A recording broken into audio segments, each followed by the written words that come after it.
What's going on, everybody? Welcome to part one, the introduction to my 1985 Ford Mustang 5.0 Fox body.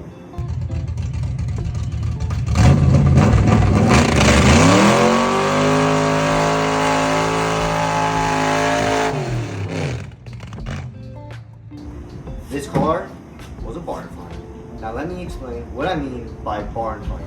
This car was found in Bakersfield in a far away plot of land down by Rosedale area. I don't know if you guys know what that is. And it was rotting away. When I say rotting, I mean it was rotting. I'll put a picture right here. It was done, alright?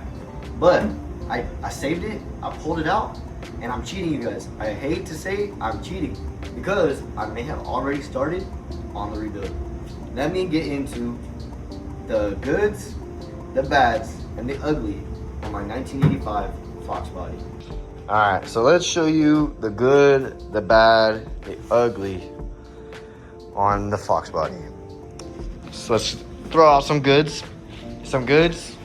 Front and rear is a 5-lug conversion already done.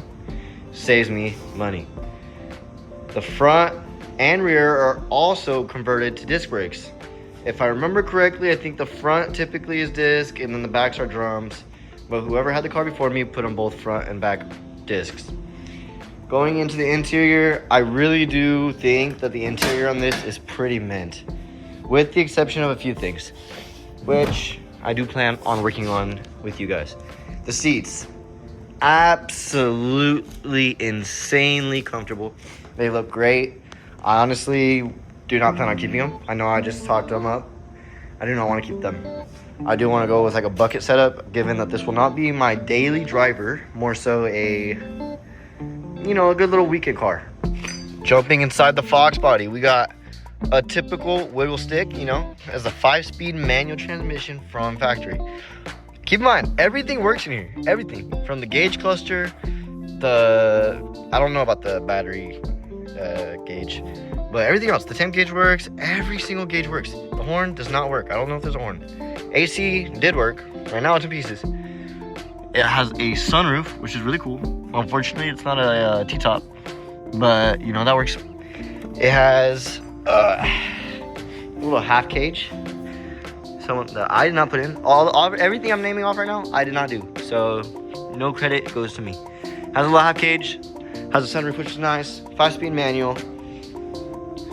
Front and back wheels are done up, whatever. Now let's jump into the motor. Keep in mind, right now I'm just telling you guys the goods. All right, let's talk about the motor. Right now it doesn't look that much because I took it apart.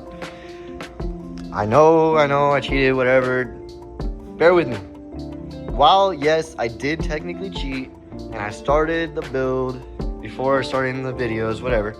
Honestly, that was not mine, but what's a better time to start than now? So let's talk about it. When I got it, it looked terrible. I'll show you a picture of the engine bay right here. Disgusting. Not good at all. It was covered in dirt, covered in must. The car was sitting for like 4 years on this lady's property. So I know that one piston looks really shiny. The other ones are all black. That's because I cleaned it up trying to see what kind of pistons they were. If I remember correctly, I think the stock pistons are flat top pistons. These are not. These pistons are designed to go with the heads that the previous owner put on the car, which are SVO heads, a popular head upgrade for these earlier generation 302 motors. Now they have way better stuff, but at the time, the SVO heads were really good. We got the intake manifold right here, the Edelbrock RPM air gap intake manifold. It does have some pitting from the head or from the gasket right there, as you can see, kind of. So I'm not too worried about the intake manifold as I was the actual heads. So the heads are right now at the machine shop, hence why I'm kind of gonna start on the paint, the actual painting of the vehicle. I did already kind of start just to get an idea on what was underneath this really disgusting paint. So what I did to get the car running, I bought a new carburetor. That's pretty much all I needed. It took fuel really well.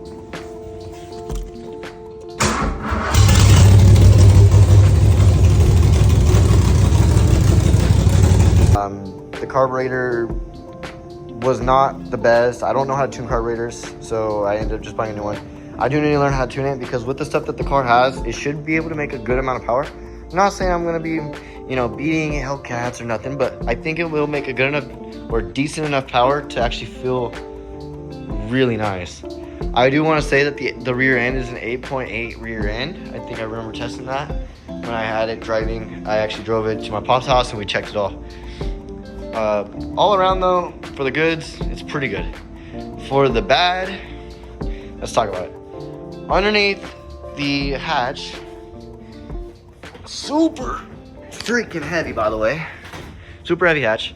It has no shocks, I guess you can call it. The rear, the trunk, absolutely disgusting, as you can see right there. So I just gonna need a new board to cover, some new carpet. You know, could be better. I can't tell if there was any rot or anything in the rear seats. I do plan on taking everything out. Like I said prior, I want to take every single thing out, and I want to paint a lot of it black, like the carpet black. These plastic pieces, I want to see if I can find black ones. If I can't, then I'll try to just clean these up as best as I can. I don't want to paint them because I know that when you paint a lot of this plastic, it will kind of start peeling. So we'll worry about that. The seals on these windows, disgusting. The window might actually just come off. Let's close this. Yeah, the window might actually come off. I don't want to jinx it though. The dash, super cracked, super ugly. Not a fan. Needs a new dash ASAP. Some new pieces on the pedals would be pretty nice. Obviously, the carpet looks disgusting. I do want to take that out, put new carpet. Fortunately, though, there's no rust. That's a big plus when it comes to these old Fox bodies. Cancer on this is just a terrible thing to have. I know it does have some surface rust. Not bad at all. It did have a bunch of it right here. It is all coming off. As you can see, there's still a little bit. That's something that I just need to continue sanding at, getting it knocked off. That's pretty much it for the uglies. I mean, there's really nothing negative, with the exception of me not being able to register at the moment, which I am in the process of figuring it out.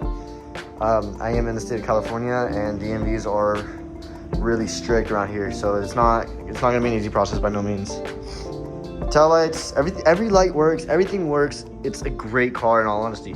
I did decide I wanted to sell it because I couldn't figure out the registration in a good enough time. And to be honest with you, I'm really impatient. So I did decide to sell it. When the buyer ended up actually coming, he drove it around the block and he really liked it. He gave me the cash. But I actually ended up following him to the mechanic shop because I was worried that, you know, I didn't want him to get pulled over or whatnot because the car was his header dump, which may be also considered a negative. And so it's really loud. It's really loud, and as you can see, there's no plate. I didn't want him to get pulled over. We took it to the mechanic shop. Mechanic had told him that the had a blown head gasket. Part of the reason why it's actually torn apart right now.